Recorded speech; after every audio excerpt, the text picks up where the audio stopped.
spicing things up in the kitchen with garlic to joining the textile industry with cotton, these are some produce that farmers need to start growing. When you're in the farming business, making that sweet moolah is the name of the game.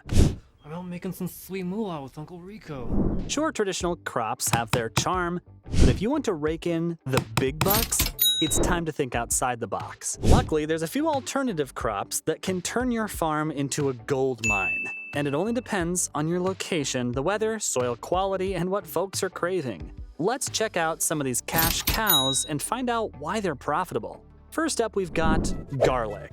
Good for cooking and getting rid of nosy vampires, this little bulb's been the star of the show lately. People just can't get enough of its amazing flavor and all the additional health perks it brings. No wonder it's become a superstar in the culinary world.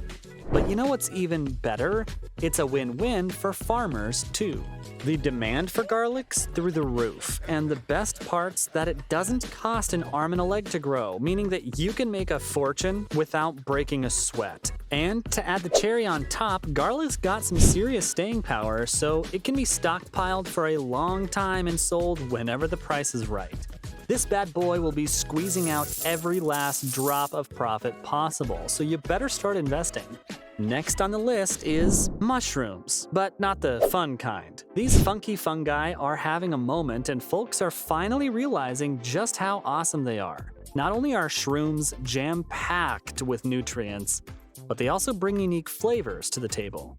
It's no wonder the demand for them keeps climbing. But here's the real kicker. Mushrooms are super adaptable, and you can grow them in any kind of controlled environments. This makes them the perfect crop for farmers who want to spice things up, while also expanding their operations. And guess what? Mushrooms are speedy growers and take no time sprouting up and making their way to market. That means you can turn your investment around in a second and start swimming in profits. Cha-ching! But do you know what grows perfectly with mushrooms? Microgreens. These two crops are different on the outside, but they're two peas in a pod when it comes to profitability. The beauty of microgreens lies in their scalability. Even if you've got just a spare room or basement, you can start small by producing 5 or 6 trays and watch the dollars roll in. We're talking about an extra couple $100 per month. And the best part, people are ready to spend big bucks for these tiny flavor-packed greens, because they sell for more than $15 per pound, which is impressive. Plus, the turnaround time is also lightning fast, seeing how it grows from seed to harvest in 2 to 3 weeks before you can cash it in. But that's not all, because these bad boys come in all kinds of varieties, and there's a microgreen for every taste bud out there. You can grow any vegetable or herb as a microgreen. But if you're just starting out, it's wise to stick with the classics like sunflower, radish, and pea shoots. Not only are these the easiest to grow, but people are already familiar with their deliciousness. And it's not just about the taste either, because the profit comes from its high yield per square foot, and with those high selling prices, you'll be counting the dollar bills in no time. Still, you can't talk about flavor and not mention the king of spices, saffron. This little gem holds the crown for being the priciest spice on the planet. That means if you're a farmer with a saffron game, you've hit the jackpot.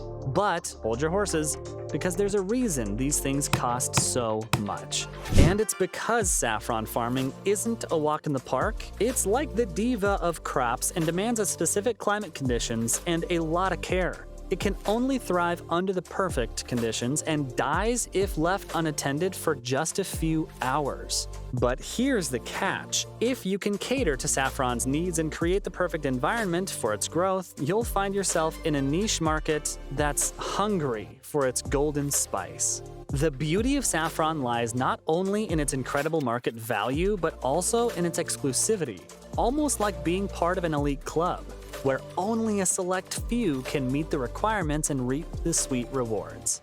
So if you're up for the challenge and ready to indulge in the luxurious world of saffron, get ready to dance in the fields of gold and savor those sweet profits. Remember, saffron may be a high-maintenance crop, but the payoff's worth every bit of effort. If you can provide the right conditions and give this diva spice the attention it deserves, you'll find yourselves earning some pretty significant profits. So put on your farmer's hat, embrace the challenge, and get ready to sprinkle some saffron magic into your life. But hey, if you're not up to the challenge, and no shame if you aren't, you can always go down the lavender route.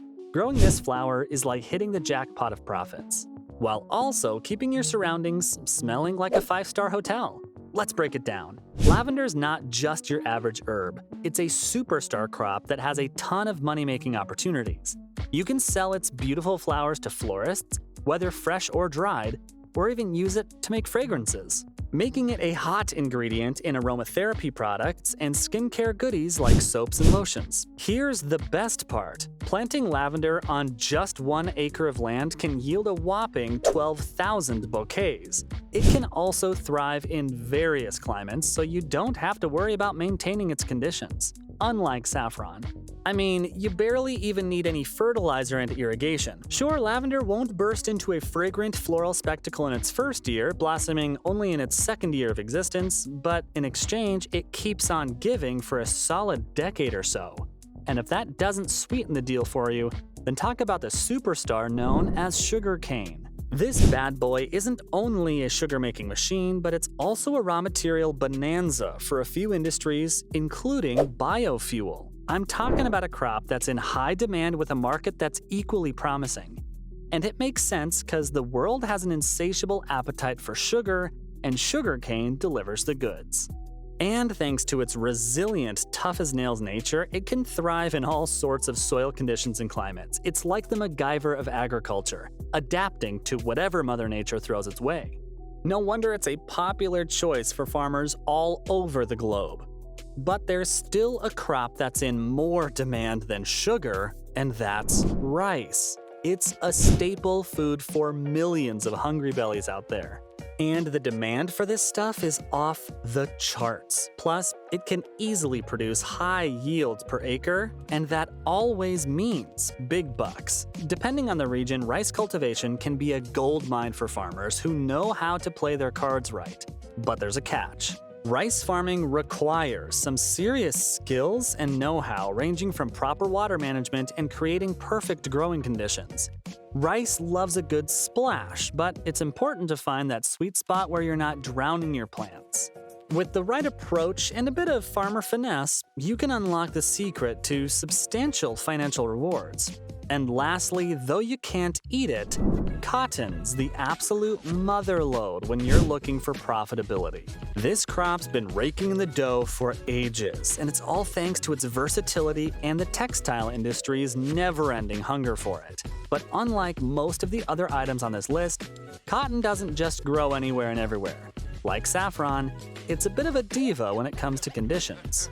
It grows best in warm and cozy environments, with well-drained soils that give it the perfect bed to lay its roots, and this explains why some call it the Goldilocks of crops, because it needs everything just right. When done right, cotton farming can deliver amazing returns on your investment, but only if you have the proper management and a reliable market to sell it in.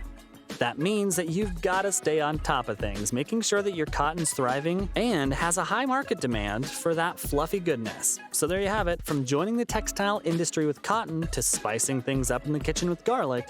Those were some produce that farmers need to start growing.